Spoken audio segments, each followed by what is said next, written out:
Good morning, everyone. Good morning. Welcome our Montanaro home church. Let us prepare our heart to heaven. Let's sing a song. Page 29, Shining Fatherland. 29, Shining Fatherland. Sunlight beaming forth in the east from the fatherland,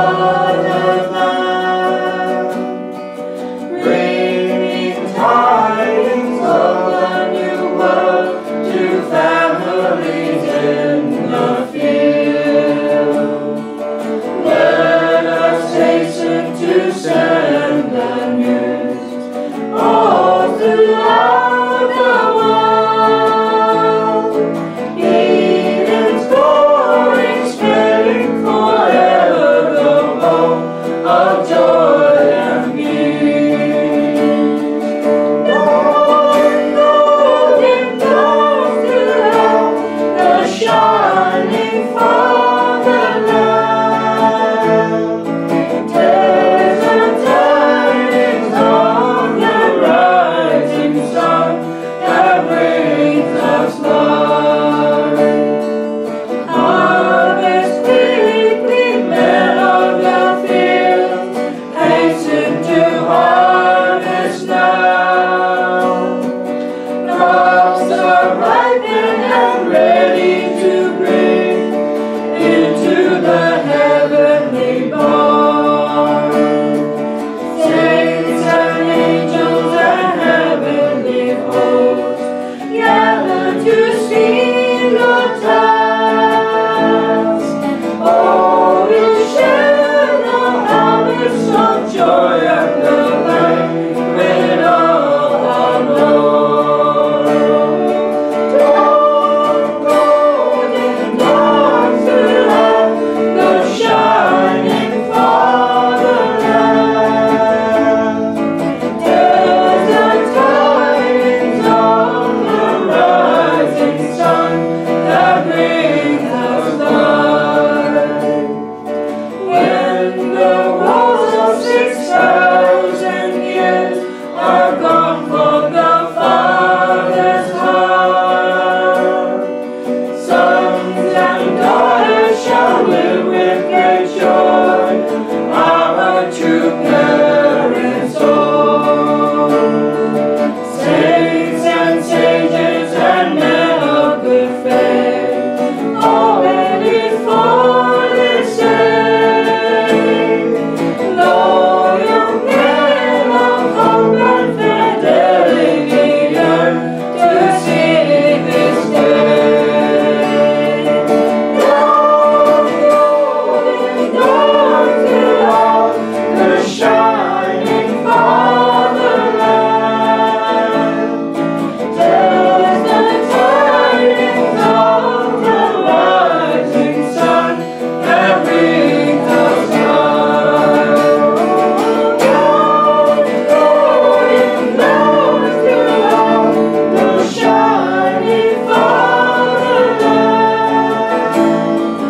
Desert tidings of the rising sun that brings us light. Thank you.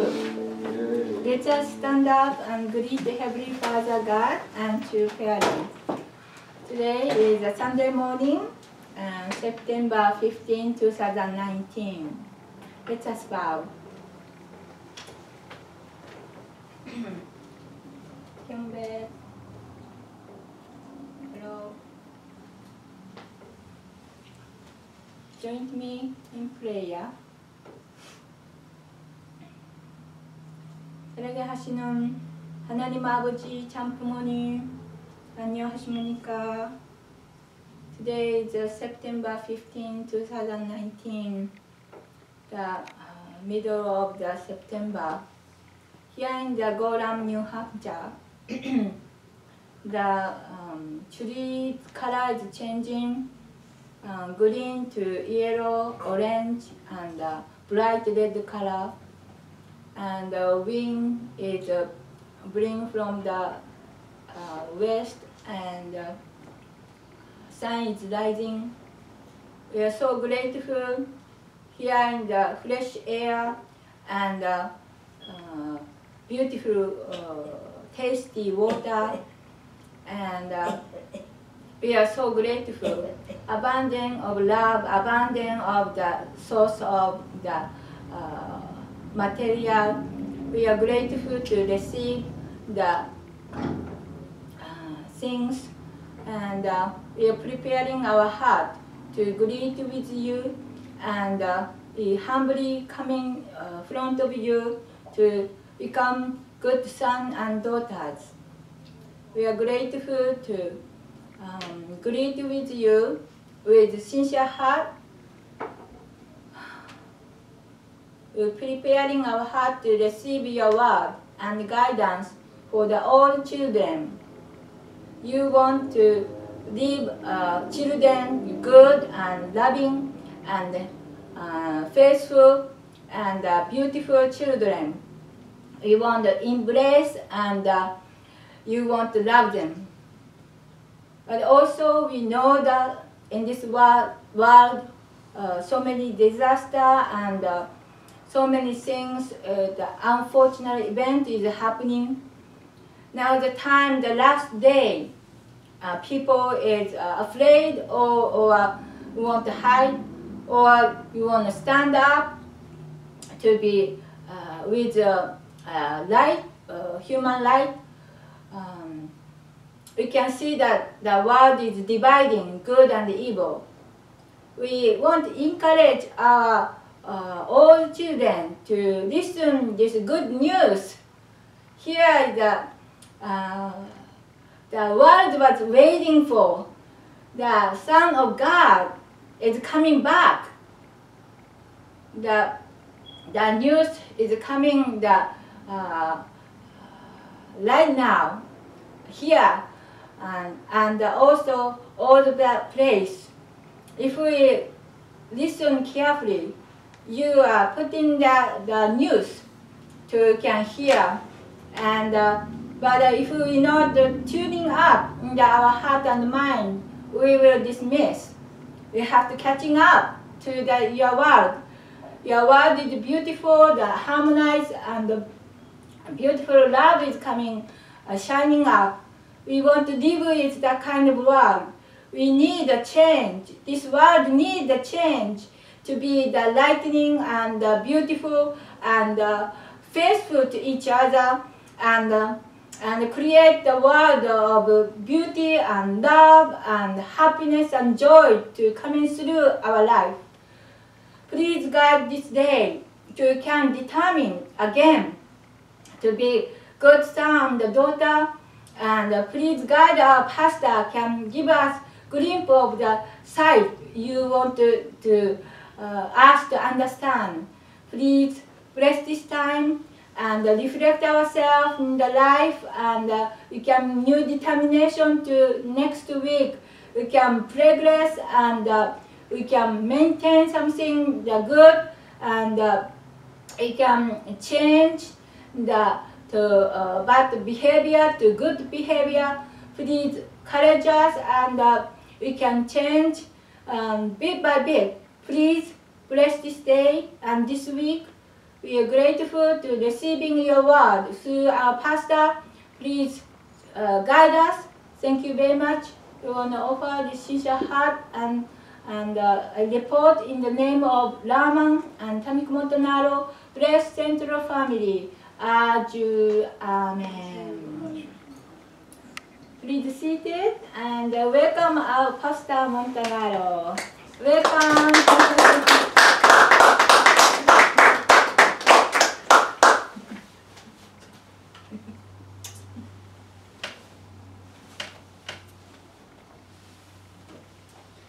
Good morning, everybody. Good morning. I want to start by reading today from Father's teaching, The Divine Principle.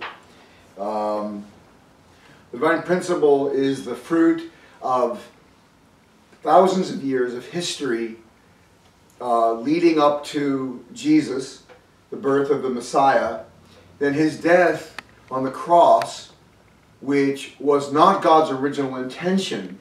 God originally intended Jesus to actually be the head, the spear point of reform, of change.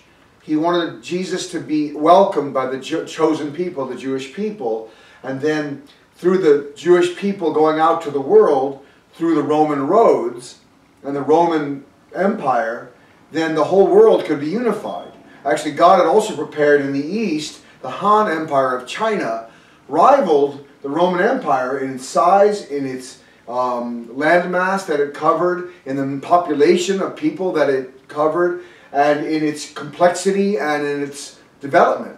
So the Han Empire was waiting in the East for the Roman Empire to be inspired by Jesus, and then Jesus' teaching could have gone east to India and China. And then the whole world would have been unified under the Messianic, the Messiah's teaching. The Messiah comes with one message. We're God's children. We're all God's children. God is our parent. And if we live with God, we become God's sons and daughters, true men and women. We become lords of creation. The entire creation, the trees, the animals, the plants, the planets are waiting for the revealing of the sons of God, as the Bible says in Romans. Paul says in Romans, the entire creation is groaning in travail, waiting for the revealing of the sons of God. Because the creation suffers from us. We abuse the creation right now because we're not true people. But imagine a whole world filled with beautiful, true people. That's what God wants. That's God's vision. And He needs feet on the ground. He's invisible. God's invisible. And the problem is we don't listen to God. So God can't fix this problem by Himself. He didn't create the problem. So He sends the Messiah. The Messiah comes as a man who grows into oneness with God. And then He marries and makes the first true family. And shows us how a man and a woman can love each other. How parents can love children. How children can love parents. How that family can expand to the society, the nation, the world, the cosmos. We're not meant to live here on earth forever. We're intended by God to pass out of our physical body. This is only temporary. The eternal world is the spirit world, where we go to after we die. And then in that realm, which is beyond time and space, infinite, our spirit takes the life experiences that we've gained on earth and grows and builds on that. So the problem is we're getting born into the spirit world kind of crippled. We're crippled. Just like a baby that doesn't get proper nutrition in the womb can be born deformed or crippled. If we don't get proper nutrition here on earth, if we don't live our lives with God, with true love on earth, we're born into the spirit world kind of crippled, deformed. And God didn't create hell, but we created it because if we don't know how to love, if we're selfish, if we're evil, we can't go to a realm where there's good people everywhere. We'll feel constant judgment. The light and the love and the truth of good people burn if you have been living a selfish life. It hurts. And so God allowed people who were born into the spirit world crippled because of the fall to go to darker, more secretive realms that God allowed to be created. We created them. And they're dark and they're cold and they're frightening. And that's where people go who are not ready to live in love. But this is tragic.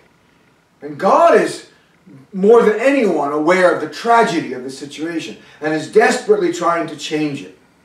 So He sent the Messiah 2,000 years ago, but not just on an empty foundation. He had prepared the Jewish people for 2,000 years to receive the Messiah, not to crucify Him. The chosen people were waiting for the Messiah. Why would they crucify Jesus if they thought He were the Messiah? They wouldn't. They obviously didn't believe that He was the Messiah. Something went wrong. The divine principle speaks about this. Something went wrong. there was a disconnect. They didn't realize that Jesus was the coming of Christ, the one they were waiting for. Because of this, though, there was a ripple effect. Because now the Roman Empire has no center. It doesn't have a true center that it can revolve around and spread the truth out to the Han Empire in the East. Now everything is gone, and the Roman Empire collapses. The Han Empire collapses. And we go into a waiting period, a 2,000-year waiting period for the second coming of Christ. This is especially Christian history, especially European and American history, is the history of God trying to work with the second chosen people, not the Jewish people now, because the Jewish people had an opportunity to receive the Messiah and failed. So he can't send them the second coming of Christ if they didn't listen to the first coming of Christ. So the people that are waiting for the second coming are the Christians. So even though they start very low, you know, just slaves and women were Christians, the early Christians, they were martyred, they were hunted down by the Jewish people in Israel, they were hunted down by the Romans and the rest of the Roman Empire, they were chased around, they were martyred. Nero, the emperor of Rome, he crucified Christians and lined the Appian Way going into Rome with crosses of Christians, and he set them on fire to light the way into Rome with the burning Christians. This is how evil he was. But this is the kind of suffering that the Christians were going through. And of course being fed to the lions and in the Colosseum. Far from God's dream. God's dream was that Jesus would speak in the Colosseum to 10,000 people. Actually the Colosseum and the Circo Massimo, I don't know how to translate it, there were two Colosseums basically in Rome. They were designed brilliantly by the Romans, built on Greek architecture principles, to have amazing acoustics. So the emperor, the Roman emperor, could speak, and if everyone were quiet, everyone could hear his voice. 10, 20,000 people could hear his voice. The idea of the amphitheater, you know. So Jesus could have spoken before amplification. He could have spoken and been heard by thousands of people in Rome. That was God's dream. But instead, Christians are being fed to the lions. So from that humble beginning, Christianity grew until finally, by 392, the Emperor Theodosius declares Christianity the state religion of Rome. So it rises out of the ashes, Christianity. And then it deals with the pagan or the kind of many gods, the polytheism of Northern Europe. Instead of going east to the brilliant philosophies of Buddha and Confucius and Lao Tzu and you know the deep philosophical tradition that was waiting in the East, Christianity was a simplified version of what Jesus wanted to teach. It was not the Christianity of Jesus. It was the Christianity of Paul, who never met Jesus in person, was struck down by a revelation, blinded for 3 days, converted from trying to kill Christians to becoming the #1 Christian. But he never really understood the idea of Jesus to bring the kingdom of heaven on earth that Jesus had been teaching before his death. He didn't really understand that. But he was perfect for the job of preaching the dead and resurrected Christ. So Paul goes on a tear preaching the dead and resurrected Christ, the power of Christ, the dead and resurrected Christ to heal, to save us. And that becomes the message of Christianity. But that message is kind of simple for the philosophies of the East. It can't handle Buddhism, it can't handle Confucianism or Taoism. It can't go east anymore. So it goes west, it goes north, it goes into the European, the Vikings. Think of Vikings. Think of Christian missionaries trying to reach out to Vikings. That's the picture you should have. Europe was basically tribes. Really rough, tough, Germanic tribes. All throughout East and West Franks, Germany, you know, of course Norway, Sweden, Denmark, they were all Vikings up there. The Anglo-Saxons, the Celts. These are all just tribes, really tough, rough people. A good example of this is St. Patrick. St. Patrick, about 300 or 400, 500 AD, just, you know, in the early stages of Christianity, is a young boy growing up on the western coast of England, and Irish raiders come and kidnap him to be a slave. The Irish would constantly take their boats across and attack villages on the western coast of England and take women and take boys for slaves and that kind of thing. So Patrick was taken actually from us home, and he was a slave in Ireland until he was in his 20s. And then I think he had a good relationship with the Lord, the fief, the guy that was in charge of his tribe, and he was allowed to leave. He goes back to England where he converts to Christianity and then gets the calling from God. You have to go back to Ireland and witness to the people who enslaved you. So what a brave man. He goes back to Ireland, and it said that in his lifetime he Christianized the entire island of Ireland. And that's why he's the patron saint of Ireland, St. Patrick. But that's the kind of situation we're dealing with here. You know, brave Christians witnessing to tribes of Vikings. Not easy, you know. These guys are raiders. They're rapers and pillagers, and, you know, that's the lifestyle they're living. And the Christians are coming in and trying to Christianize them. So this is the history of Europe. So Christianity becomes something good, but not what God really was hoping for, to build the kingdom of heaven on earth. But still, they're waiting for the second coming of Christ. It's built in their literature. It's built in the Bible. The Messiah is coming back. Jesus said it. Jesus proclaimed it. The book of Revelation of St. John. He receives the revelation, the book of Revelation, that Christ is returning. And so Christians have always held this hope that the Messiah would come back. But year after year, century after century, the hope dims, doesn't it? It's hard to really believe that in your lifetime you're going to see the second coming of Christ. Right? So this is the history that the divine principle is talking about. Let's read in the chapter eschatology, which is the Greek word meaning the eschaton in Greek is the end times, the last days. So eschatology is the study of the end times, the study of the last days. Christians believe, or it's hard to say what Christians believe. There are so many different denominations, and they all believe different things. But one very strong belief is that the last days will come, right? Armageddon, right? The last days, apocalypse, you know, and we see movies about this, you know. There's a very funny movie, right, with all the comics in Hollywood, right, that the world is ending or something like that, and you have Jonah Hill, and what's it called? This is the end. This is the end, and it's just really dark, and, you know, Jonah Hill gets possessed, and anyway, it's just very, you know, very interesting. We all have this in our mind. If you look at Middle Ages painting, Hieronymus Bosch and others, you see these horrific images of hell and of the last days. Michelangelo, he painted the Sistine Chapel. The roof of the Sistine Chapel, he took 7 years to paint, is the story of the creation of the world until the birth of the Messiah. All the panels depict different scenes from the Bible.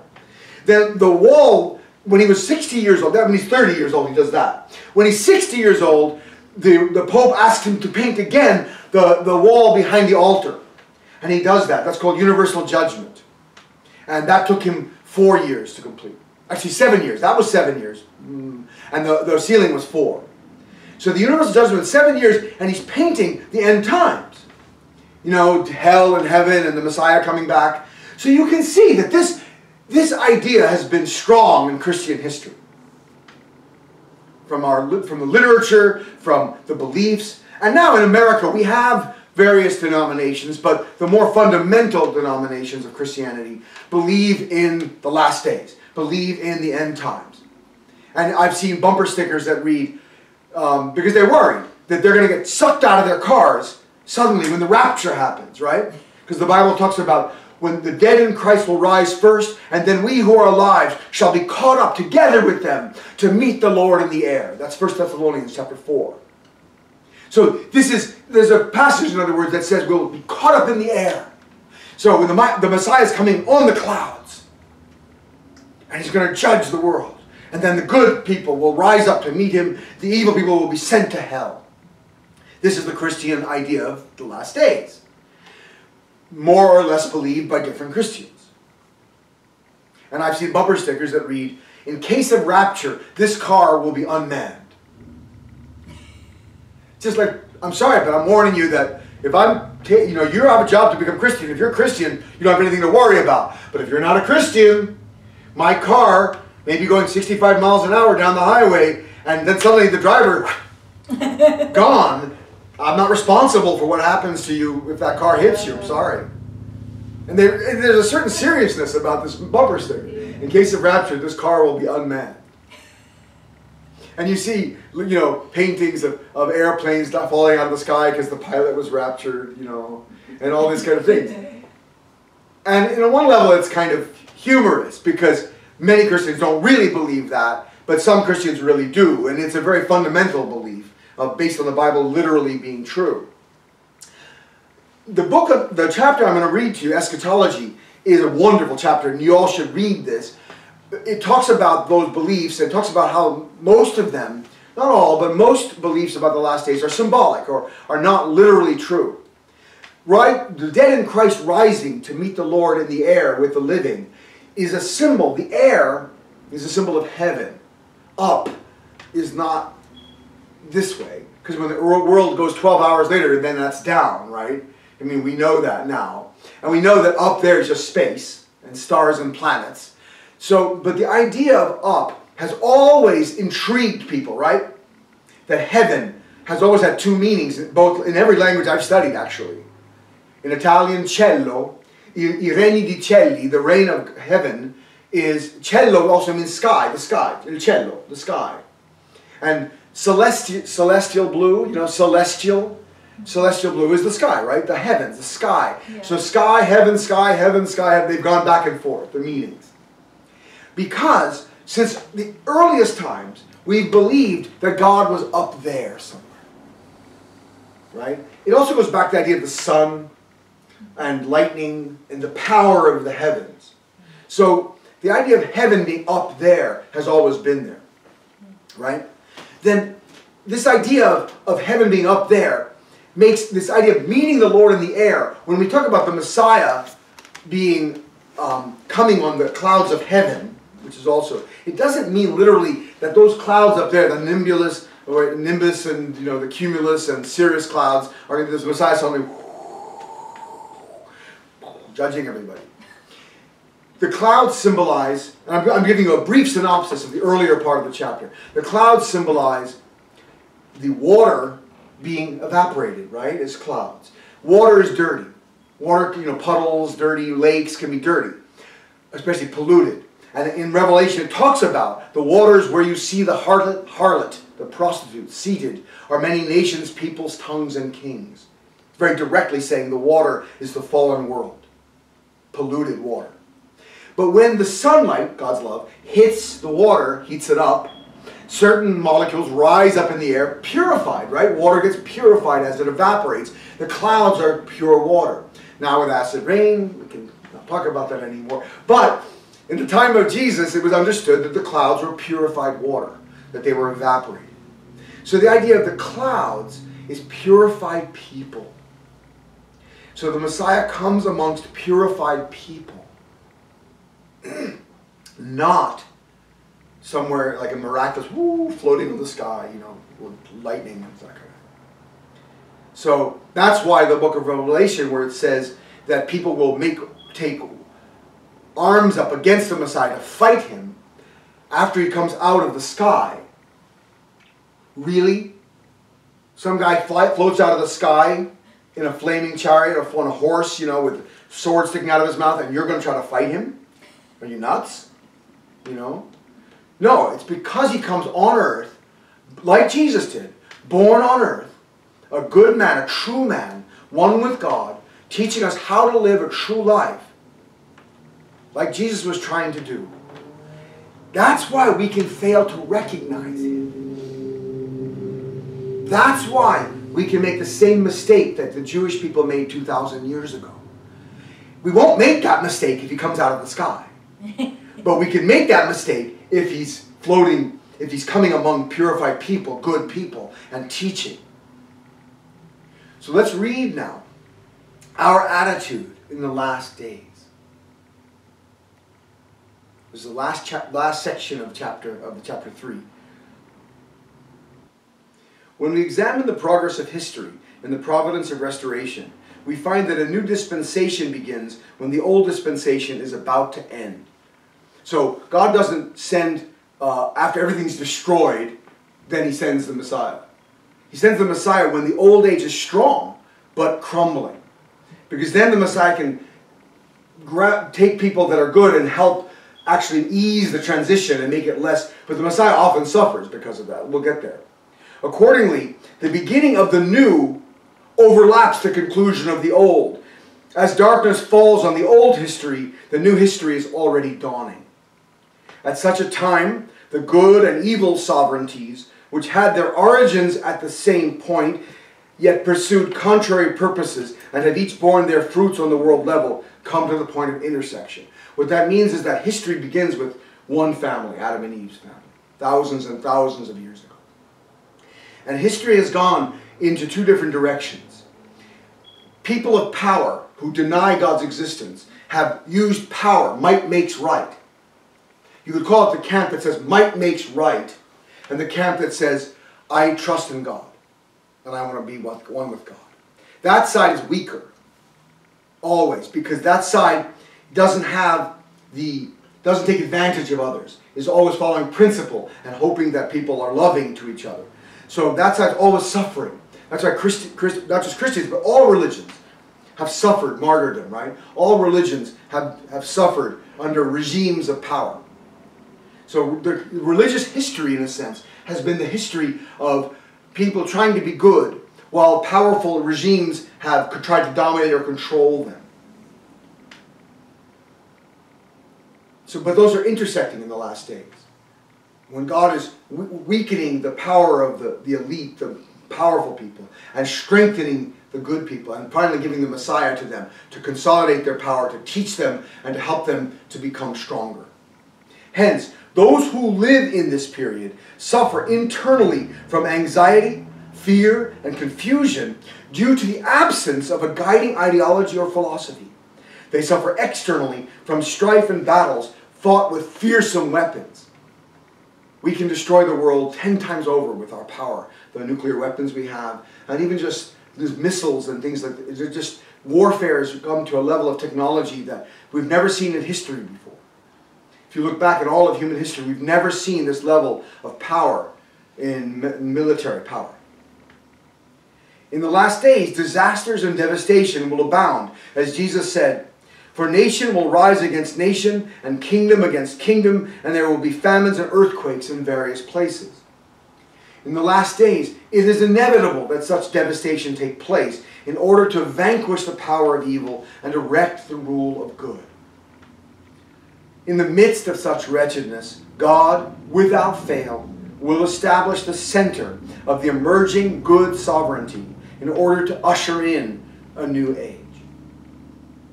So as the powerful systems and kingdoms and regimes are crumbling and struggling and collapsing, God is working desperately at that moment to bring the Messiah, and through the Messiah to unite good people so that good people cannot collapse with the old age but can rise up and actually help save the people from the old age. These are some central figures that God did this with. Noah, right, was the last days. Abraham, Moses, and Jesus were among those whom God raised up as the central figures of their respective new eras. Today, at this historical transition period, we must find the person whom God has designated as the central figure of the new dispensation, in order that we might participate in the new age and give honor to God's wishes. So we have to find that person. God always works through one person and then expands outward from there. It may seem inefficient, but think about it. Look how many cells are in my body. How many cells are in the human body? Over 1 trillion, right? We can't even count. How many people are on Earth? 7 billion? I have more cells in my body than there are people on Earth. And yet, the human body, with all this complexity, started from one cell, the zygote, which was a half cell from the father and a half cell from the mother. 23 chromosomes came in the sperm cell, meeting 23 chromosomes in the egg. They come together, and then you get a zygote, one cell, with 46 chromosomes. And the rest of the human body comes from that one point. That's how God works. A seed, an acorn, how small is that? And the oak tree, wow, this big around, right? The seed of a redwood in a cone, a redwood cone, is probably this big. And from that little seed comes that giant redwood tree. This is how God works. God works from a small point that has a DNA in it, that has a code in it, that knows how to work with its environment and take the elements it needs and build something beautiful. So the Messiah is no different. The Messiah comes with a new DNA, with a new mental structure, a heart structure, a new relationship with God, that can be multiplied out into all of us. And we can have the same fire that the Messiah has, the same spirit as the Messiah. And then that spirit can spread to the whole earth. And it can grow into a giant tree. That's God's hope. The providence of the new age does not begin on the ashes of the old age. On the contrary, the new age sprouts and grows amidst the final phases of the old age and comes into conflict with that age. Accordingly, it is difficult for a person steeped in the old tradition to understand or accept the new providence. This is why the saints and sages leading the dispensation of a new age were often persecuted and martyred as victims of the old age. Right? Moses was almost killed by Pharaoh. Abraham had to flee. Many times he was with Pharaoh and also Abimelech. He had to flee. Noah was mocked and persecuted as he built an ark on top of a mountain. Jesus was martyred, crucified. Paul was beheaded in Rome. Peter was crucified upside down. Almost all the saints were killed. St. Joan of Arc was burned at the stake. All the saints, people who bring truth and love, are often killed. Gandhi, how many times was he persecuted? And finally he was shot to death by his own countryman, a Hindu. Martin Luther King, shot to death. Why? Why are good people killed? Because we're living in a world that is run by evil. And these good people are actually threatening the power of evil. And no one does that more than the Messiah. This is why Jesus said, new wine must be put into new wineskins. New truth must be put into people whose hearts and minds are flexible enough to handle it. I've taught this before, but it's always interesting, I think, for people who don't know this. But this means something to a Jew. When you speak to a Jew of 2,000 years ago, and you say new wine must be put into new wineskins, he knows exactly what you're talking about. Wineskins were made from the bladder of a goat. And if you had a fresh bladder, the enzymes in that helped to ferment the grape and turn it into wine, or the stomach of a goat. It helped to turn the grape juice into wine. And at the same time, when the wine ferments, it starts to expand, right? There's pressure, right? So if it's in a fresh goat skin, the goat skin expands with it. So it's perfect. The new wine goes into a new wineskin, expands it, and it doesn't burst. And then when the wine's ready, you can drink it. But you don't want to throw away that nice wineskin you just made. So you can use it for water or old wine or something. A liquid can go in there, right? But if you put new grape juice in there again and try to make wine in that, when it expands, it can't expand anymore, right? It's reached its limit. It'll burst. It'll explode. So new wine must be put into new wineskins, not old wineskins. If somebody is too stubborn and stuck in their ways, and you try to teach them the divine principle, their head explodes. You know, not literally. So like Mars Attacks. Remember Mars Attacks? Anyway, but it's dangerous almost to tell somebody if they're really, really stuck in their ways and you try to teach them something new, they can't handle it. Either they persecute you to try to shut you up, or they go into a crisis.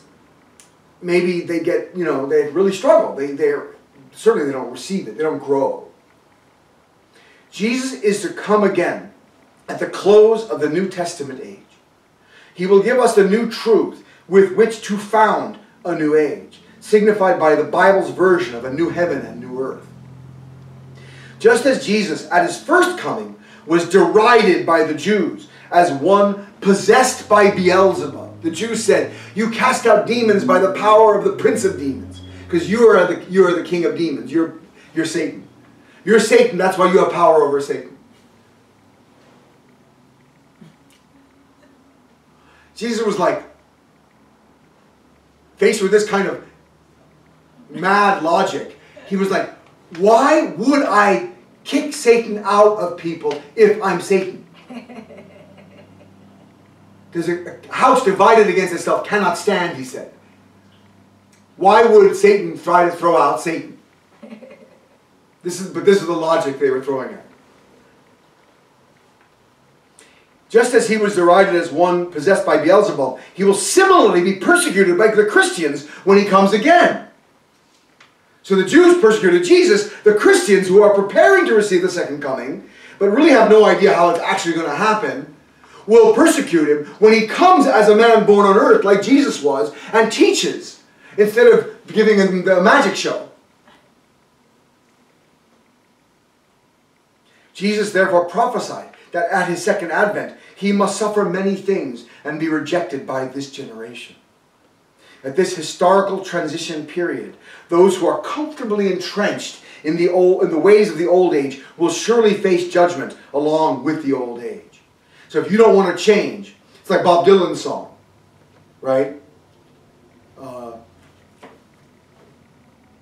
Don't stand in the doorways, don't block up the halls, for he who gets hurt will be he who has stalled. There's a battle outside and it's raging. It'll soon shake your windows and rattle your walls, for the times they are changing.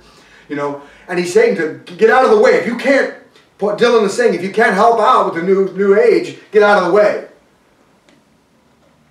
Come senators, congressmen, please heed the call, for he who gets hurt will be he who has stalled. That's the beginning of that line. I mean, he's very clear. That's why Dylan was so powerful. He was sensing that he was living in this time. Fallen people, spiritual sensibility is extremely dull. We're not so sensitive spiritually. A little bit stupid.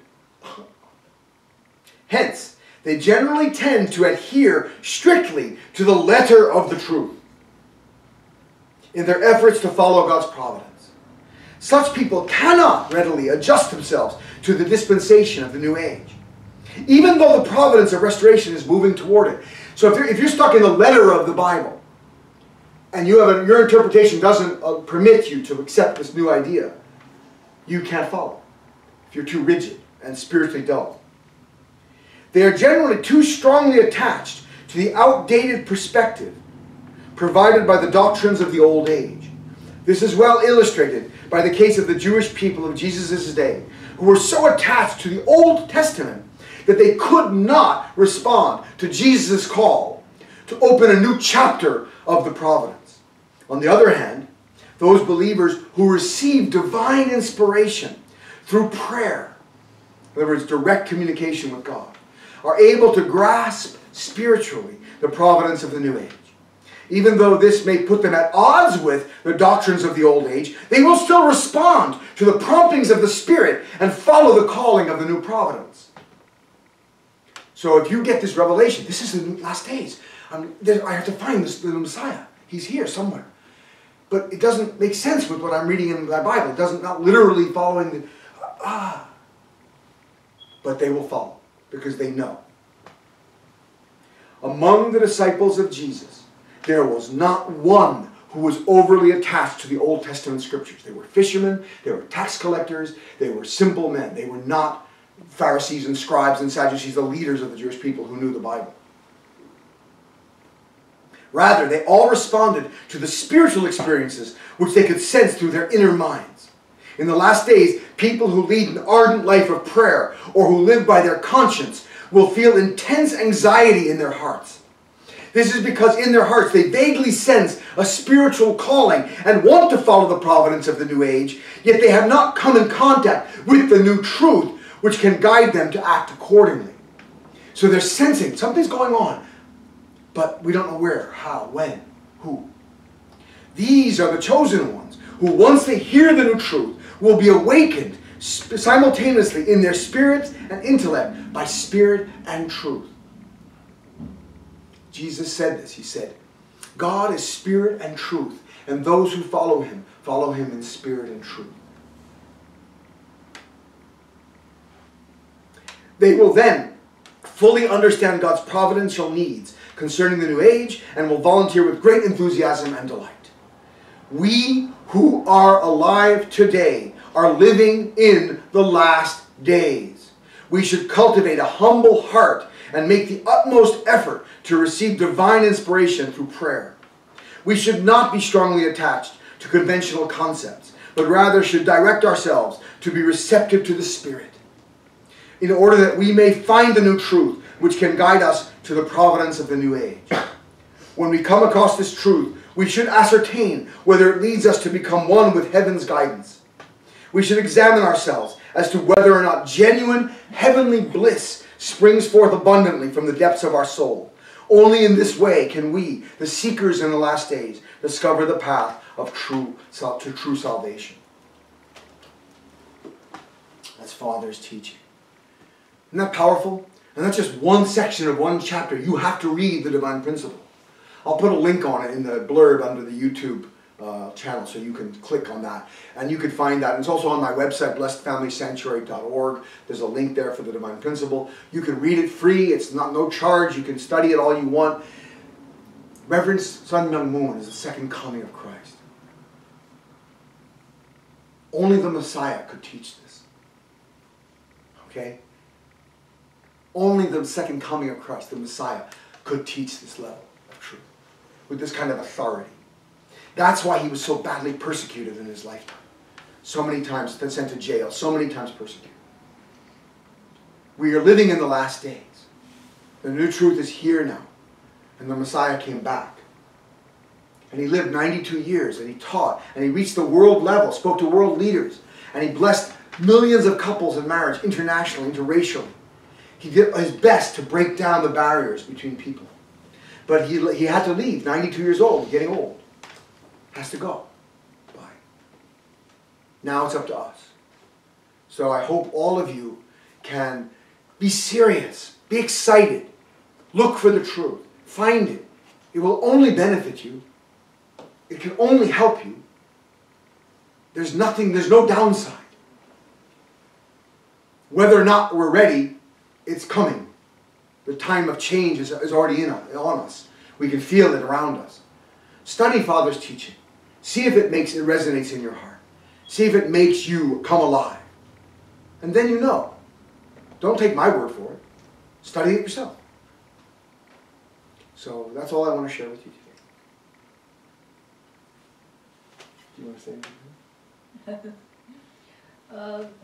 It's like the father had a son, and he had now the inheritance, and he's second coming of Christ, the Son, and second King.